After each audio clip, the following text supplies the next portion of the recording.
The Morgan Report with David Morgan. Discover how to build and protect your wealth at themorganreport.com. David Morgan of The Morgan Report with the weekly perspective for the week ending 21 March 2025. Well, this week witnessed some record-breaking moves in gold, fluctuating oil prices amidst geopolitical tensions, stock market grappling with future uncertainties, and a looming economic concerns that could shape the months ahead. So let's get into it. This week, gold prices continued their upward climb, a little back and forth filling. Silver started the week at about 34 and ended under 33. Several factors continued the bullish trend, and that is geopolitical tensions, escalating conflicts in the Middle East, economic uncertainties, global recession, fueled by trade disputes and inflationary pressures, and central bank policies. Expectations of interest rate cuts by the Federal Reserve this year have made non-interest-bearing assets like gold more attractive. Silver started the week, as I said, and continues to breach the 33 level. It's technically ready to break out, but hasn't done so yet. In the oil market, we saw WTI West Texas Intermediate finished at 68 and some change, and Brent crude at 72 and change. Key factors, of course, are geopolitical risks, OPEC Plus production plans, the coalition's decision to relax voluntary productions, cut by 2.2 million barrels per day starting April 1st, adds to the complexity of the supply dynamics. Economic uncertainty, of course, fears of a global recession. Natural gas prices experiencing somewhat of a decline. The EIA also reported an increase in storage supplies, alleviating previous deficits and contributing to the price drop. In summary, the oil markets remain in a state of flux, balancing political risks, concerns, the potential demand slowdowns that could occur later this year. Stock market still finding their way. Major indices looking pretty good, but pretty flat. Looks to me, and I did this for our premium service, looks like we're actually rolling over. If you track the S&P 500 in terms of gold, the peak was in the year 2000. We have a massive head and shoulders formation. And basis measured against gold, the S&P is certainly looking like it's topping out, and we may see sector rotation.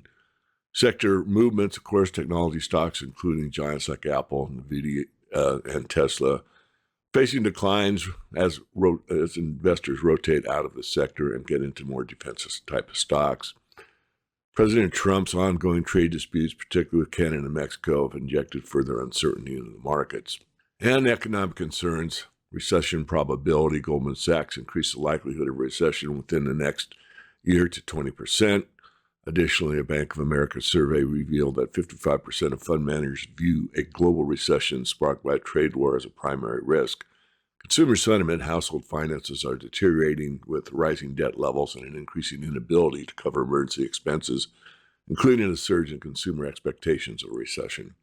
Corporate earnings, numerous companies have lowered their earnings guidance, citing uncertainty around policies and tariffs. This trend raises concerns about future corporate profitability and the impact it will have. And bond market signals, rising credit spreads in the bond market indicate potential difficulties for corporate borrowers to repay debt, with Moody's analysts showing the U.S. firms had a 9.2% chance of defaulting at the end of 2024. So that's almost 10%. And moving on to our Twitter feed for this week, just a few highlights here. A few things you might consider at Silver Guru 22 on X.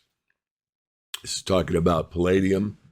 The new palladium catalyst cuts hydrogen production by 90%. Not too many people are interested in the hydrogen economy, but we look at it. It's an article. If you are concerned about that or interested in it, you might have a look at it. Fund manager takes a new look at the platinum stocks as EV sales slow.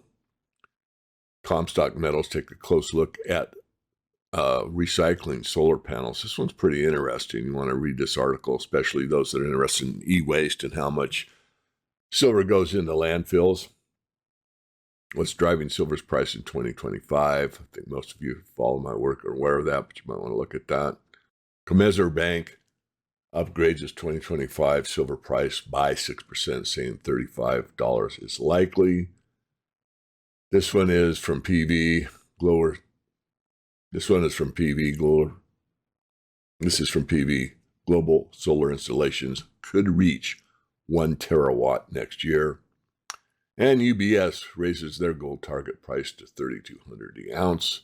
All this, again, is on our Twitter feed.